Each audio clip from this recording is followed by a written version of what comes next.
My name is Jay Lopez. I'm a detective with the Denver Police. Been employed by the Denver Police Department for the last going on 24 years. And I'm assigned to our fugitive unit. And I've been assigned to the fugitive unit for the last going on 16 years. I was helping out another detective on a homicide warrant she had been assigned, and that took us up into Broomfield. So we were on the back fence when the target came out with a female and got into the car in the driveway, and he got out of the driveway and took off. I jumped in my truck and started driving the direction he was headed. I looked to my left and saw the suspect car, the suspect vehicle was kind of facing the opposite direction and kind of up on the grass with one of the doors open. So I knew something had happened and he had gotten out of the car. So I jumped out of the truck and engaged the suspect, who at that point had pulled the victim on top of him and sat back in the car that he was trying to carjack. And so he was kind of sitting in the driver's seat with the victim on top of him, and the victim was trying to get out and was screaming. So I approached the car. The driver's door was open, and Detective Wadler grabbed the victim's arm and pulled him. As Detective Wadler was pulling the victim, the suspect was getting a gun and racking around in. And so as soon as the victim was off of him, he punched up. So I saw the victim, and then I saw a muzzle. And then he and I fired at the same time, but his round ended up hitting me. It actually went into my throat right here, and pretty sure knocked me unconscious because I remember going black. So I was in the emergency room, and I remember saying, somebody call Sean Ferris, who I was supposed to work with that night, and tell him I'm not going to make it.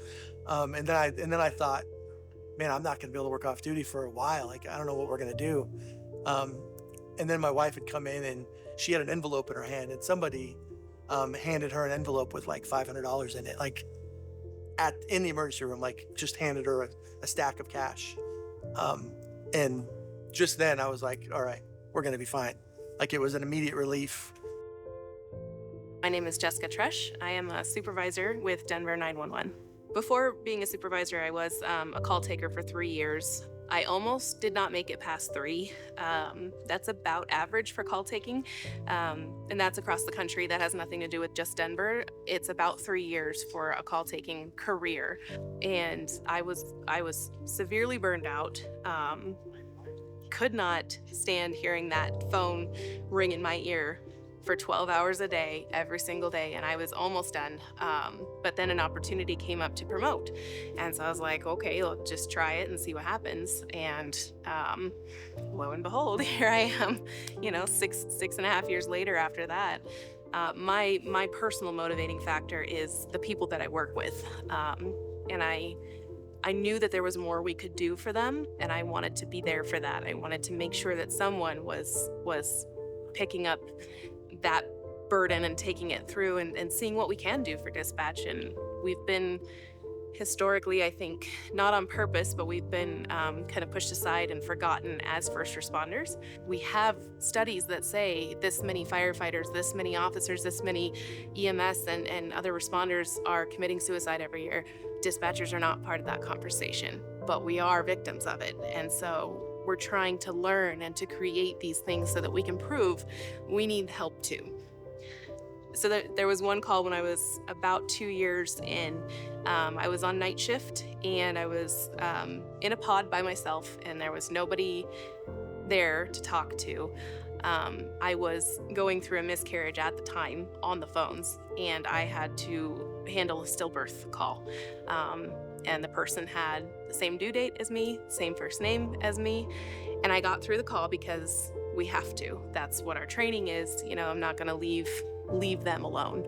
I want to be there for them. But I sat there after the call was over, and I didn't know what to do. I just sat there and was completely shocked, and my whole system was going through all sorts of adrenaline, and I was freaking out essentially, but I was doing it silently because you have to tough it out. And I tried, but I could not do it. I could not take another phone call. And I had to go up and ask um, for help. And that sucked.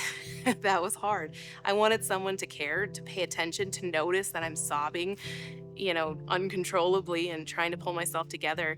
Um, and that's what I really didn't want to happen to anybody else.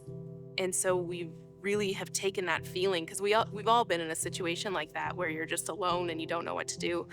Um, but as much as possible now, I want to make sure that people do know who to go to and who to trust and how to get help, and at the very least, not be alone. I was saying just the other day, we've had several Denver police officers commit suicide recently. It's just something that's been happening.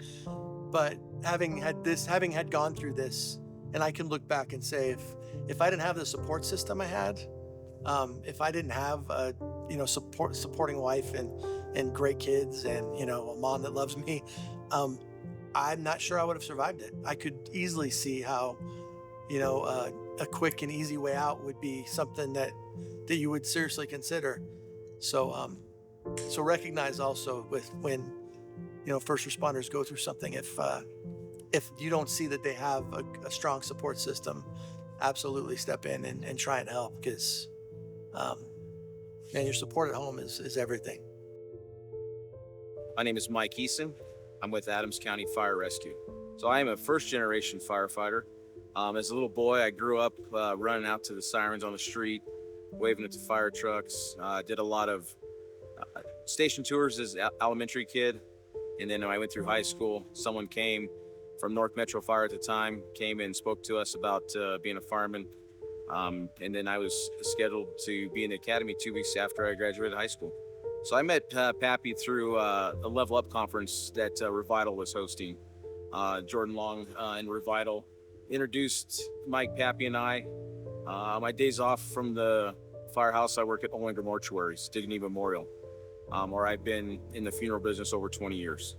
And basically realized that there was a need for these families when a first responder passes away, that their family endures quite a big monetary cost when it comes to funerals.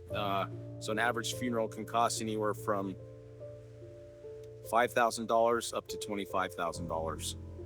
When I realized there was a family that was in need due to some financial strains on the family after a death that occurred, I reached out to Mike Pappy, and without any hesitation, Mike Pappy reached out and donated to help with the funeral cost.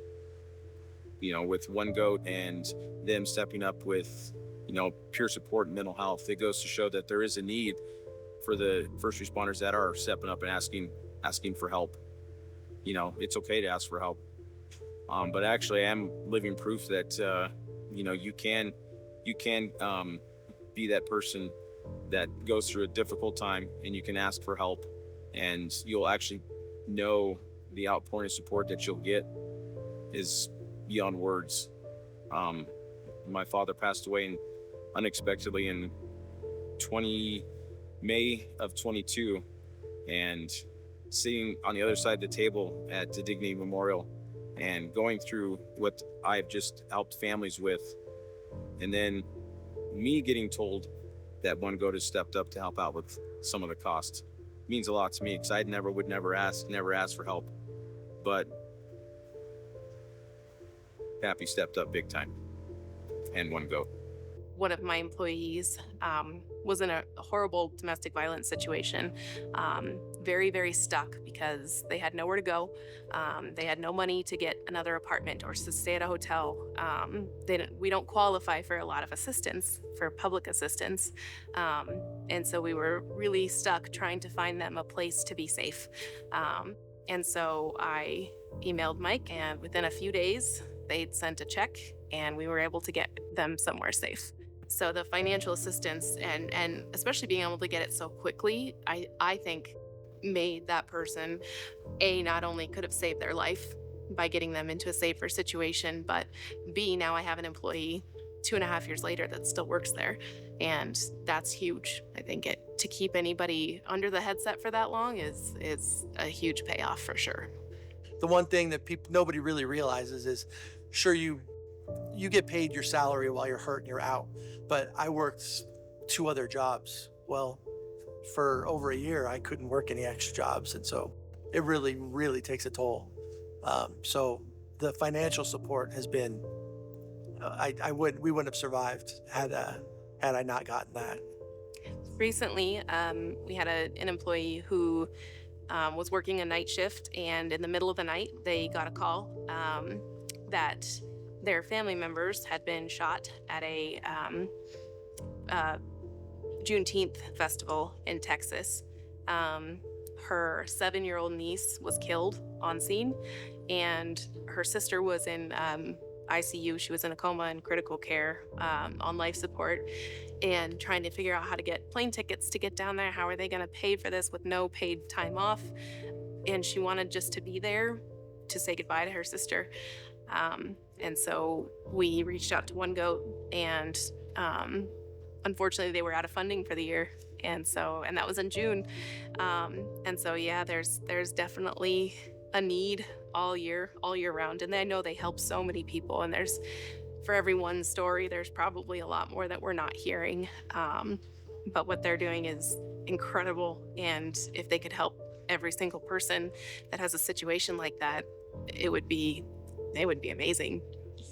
The relationship between the Carl Professional Firefighters, myself with Adams County Fire Rescue, and the relationship with OneGoat, and the relationship with Dignity Memorial goes to show that we are here, and we are here for the state of Colorado, and we will be here as long as you guys donate and keep us going to help these first responders.